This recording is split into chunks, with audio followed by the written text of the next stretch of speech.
On June 20, 1987, in the mountains of Ararat, Turkey officially recognized the discovery of Noah's Ark. Located on a mountainside about 15 miles south of the volcanic Mount Ararat, the remains of the massive ship were dedicated during a special ceremony.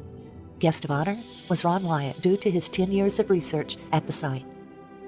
The story began in 1957 during the Cold War, when aerial photos taken of eastern Turkey while searching for Soviet missile bases revealed a strange boat-shaped formation in the mountains about 6,300 feet above sea level. Life magazine reported on the story after an expedition from the United States went to the site in 1960. Blowing holes in the strange formation, the members of the team came away with the conclusion that there was nothing there of any archaeological interest. Ron Wyatt, like many others, read the story, but he was of the opinion that the site needed further exploration. There had been many claims of seeing Noah's Ark on the volcanic Mount Ararat, but Ron knew that it was a stratovolcano, and he believed that nothing would have been able to survive there. He noted the biblical account of the location of the Ark. And the Ark rested in the 7th month, on the 17th day of the month, upon the mountains of Ararat. Urartu, the biblical Ararat, was a large region in eastern Turkey. This location was certainly feasible. But the factor that captured his interest the most was the length given in the Life magazine story, 500 feet. Most people were looking for a 437-foot Noah's Ark based on the Hebrew cubit, but Ron again went to the Bible to learn more. And Moses was learned in all the wisdom of the Egyptians. Moses was the author of the Genesis account of the flood. He would have known the cubit of the Egyptians. The Hebrew cubit didn't come into existence until there was a Hebrew nation after Moses' death. The Encyclopedia Britannica stated, "The Egyptian cubit is generally recognized as having been the most ubiquitous or universal standard of linear measurement in the very ancient world. The royal cubit equals 20.62 inches. This would mean Noah's Ark was much longer than 437 feet. 17 years after the Life magazine article, Ron finally made the journey to Turkey. When he saw the boat-shaped object, he saw that it looked just like it did in 1960, and he knew he would need permission to excavate in order to learn anything about what was beneath the surface. So he returned home and enlisted a number of friends to help him pray for an earthquake to reveal more. In late 1978, he learned of an earthquake in eastern Turkey and returned in August of 1979. When he arrived, he was overwhelmed by what he saw. The earthquake had dropped the soil around the object, and a large crack extended the entire length. He could see what looked to him like the remains of decayed rib timbers along the now exposed sides. Also, he was able to measure the depth of the debris and measure the length. It was 515 feet, or exactly 300 Royal Egyptian cubits. He was now convinced. He carefully combed the surface, looking for evidence that it was a shipwreck. He saw what he believed were petrified structures of an ancient ship whose deck had collapsed. He saw what looked like deck joists and deck support timbers. Of particular interest was the fact that the ship appeared to be impaled on a large outcropping of limestone. He concluded that this indicated that the ship had slid into the rock from another location.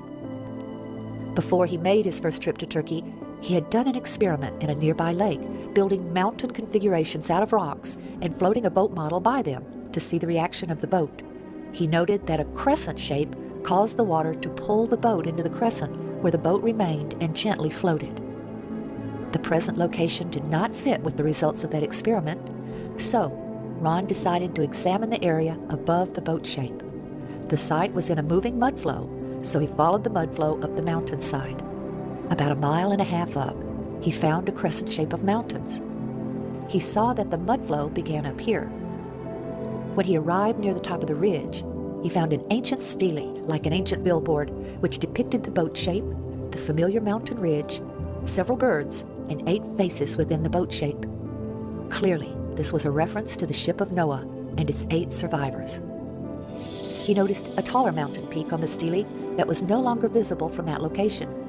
He concluded that it was a small volcano that had erupted long after Noah's Ark had landed, and that it had carried the ship down the mountainside about a mile, where it was impaled on the limestone outcropping, then covered in lava. The lava then encased the ship like a time capsule. The volcano then collapsed after expending its lava and was no longer visible. He then theorized that as the lava began to decay, water seeped in and allowed the remains to be petrified or fossilized by the process called mineral replacement. Molecule by molecule would be washed away from the remains and replaced by molecules from the objects and substances above it. As he examined the area within the crescent shape, he found a large section, 120 by 40 feet, approximately, of what appeared to be fossilized wood in the ground. He believed this to be the bottom of the ship, the original landing site. His conclusion was that when the floodwaters subsided, the ark sank into the muddy earth. This held the ship upright. Then God sent the wind to dry the face of the earth. The portion of the ship that sank into the mud was now firmly embedded in the ground. Many years later, when the lava carried the ship down the mountain, the main body of the ship was ripped loose. Only this section remained in their original location. Around this area that Ron believed to be embedded petrified wood, he found specimens of rock which looked very unique to him. He took several samples, along with several specimens from the boat shape below. Back home, he sent them for analysis. The results showed organic carbon, which indicated that the samples were consistent with decayed and fossilized wood. They also contained metals, such as iron and aluminum. The analysis of the strange-looking rock Ron had found about 1.5 miles above the site by the bottom of the ship was clearly the most exciting. His initial analysis had shown it to be metals and not rock. Ron had brought a metal detector to the site to see if there was a pattern of metal readings. In the presence of Colonel Irwin and others on his team, Ron employed the detectors. He found distinct metal lines down the entire length of the object, while no metal readings were obtained just outside of it.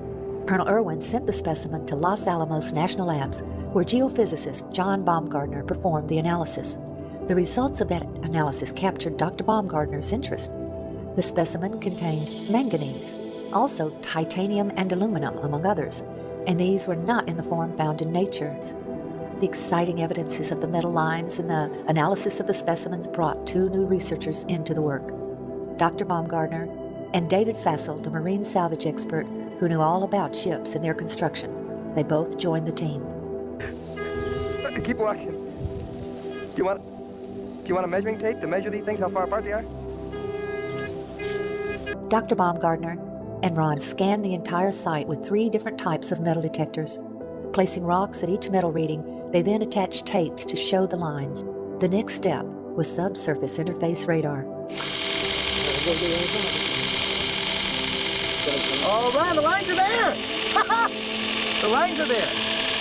Okay, we're gonna walk over. Yeah, let's walk over. Take a look. Leave it running so everybody knows that we're not cheating here, right? You got it. Okay, now, this is the west bulkhead. Okay, can you look through there? All right. This is the west bulkhead. All right. That was over there. And he walked easterly.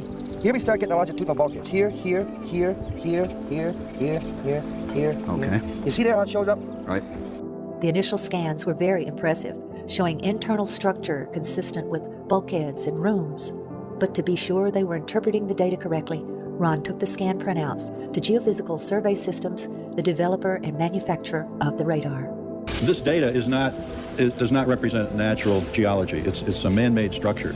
These reflections are occurring very periodic, too periodic to be random natural type interface. There was no longer any doubt that this was the remains of something man-made.